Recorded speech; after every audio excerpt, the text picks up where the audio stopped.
एक मंत्र जो हमें लगातार हम सबको कहना होगा, दवाई भी और कड़ाई भी। ये कोई इस बीमारी के लिए नहीं है, ये हर बीमारी के लिए है जी। आरटीपीसीआर टेस्ट को स्केल अप करना बहुत आवश्यक है। एक मंत्र जो हमें लगातार हम सबको कहना होगा, दवाई भी और कड़ाई भी। देखिए, दवाई मतलब बीमारी चली गई ऐसा नहीं। मान लीजिए किसी को जुकाम हुआ है, उसने दवाई ले ली, सब ली, लेकिन इसका मतलब ये नहीं है कि उसको ठंडी जगह पे बिना सुरक्षा के ऊनी कपड़े वगैरह पहने बिना वो चला जाए, बारिश में कहीं भीगने के लिए चला जाए। भाई ठीक है, तुमने दवाई ली है, लेकिन तुम्हें बाकी संभालना तो पड़ेगा ही पड़ेगा। ये हर हेल्थ का नियम है जी। ये कोई इस बीमारी के लिए नहीं है, ये हर बीमारी के लिए है जी। अगर हमें टाइफाइड हुआ, दवाई हो गई, सब हो गई, फिर भी डॉक्टर कहते हैं वे इन चीजों को नहीं खाना, ये वैसा ही है।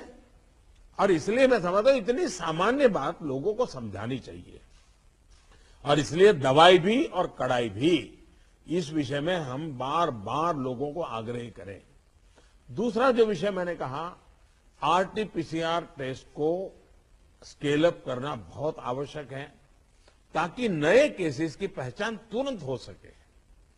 स्थानीय प्रशासन को माइक्रो कंटेनमेंट जोन बनाने की दिशा में हमें आग्रह करना चाहिए। वो वहीं पर काम तेजी से करें, हम बहुत तेजी से रोक पाएंगे, ताकि संक्रमण का दायरा फैलने से रोकने में वो मदद करेगा। वैक्सीन लगाने वाले केंद्रों की संख्या बढ़ाने की आवश्यकता है। वो प्राइवेट हो, सरकारी हो, जितना, जैसा आपने मैप देखा होगा, वो आपके लिए भी राज्यवार भी बनाया। वो शुरू में जो ग्रीन डॉट वाला बताया था, और देखने से ही पता चलता है बहुत सारे इलाके हैं कि जहां लाइट ग्रीन लग रहा है, मतलब कि हमारे वैक्सीनेशन सेंटर उतने नहीं है और या तो एक्टिव नहीं है। देखिए, टेक्नोलॉजी हमारी बहुत मदद कर रही है। हम बहुत आसानी से डे टू डे चीजों को ऑर्गेनाइज कर सकते हैं। इसका हमें फायदा तो लेना है, लेकिन उसमें उसके आधार पर हमें इंप्रूवमेंट करना है।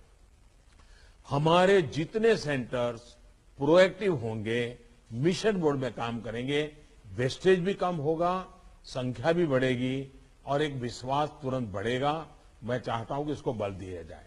साथ ही एक बात हमें ध्यान रखनी होगी, क्योंकि ये वैक्सीन निरंतर प्रोडक्शन हो रहा है और जितना जल्दी हम इससे बाहर निकले हमें निकलना है, अदरवाइज ये 1 साल, 2 साल, 3 साल तक खींचता चला जाएगा।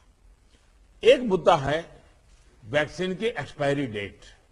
हमें ध्यान रखना चाहिए कि जो पहले आया है उसका पहले उपयोग हो, जो बाद में आया है उसका बाद में उपयोग हो।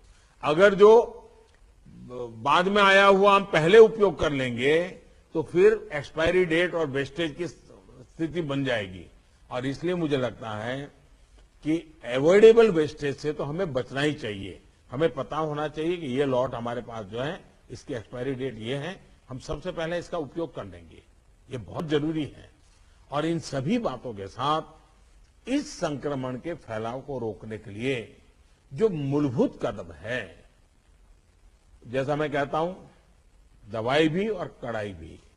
मास्क पहनना है, 2 गज की दूरी बनाए रखना है, साफ सफाई का ध्यान रखना है, पर्सनल हाइजीन हो या सोशल हाइजीन, पूरी तरह उसको बल देना पड़ेगा।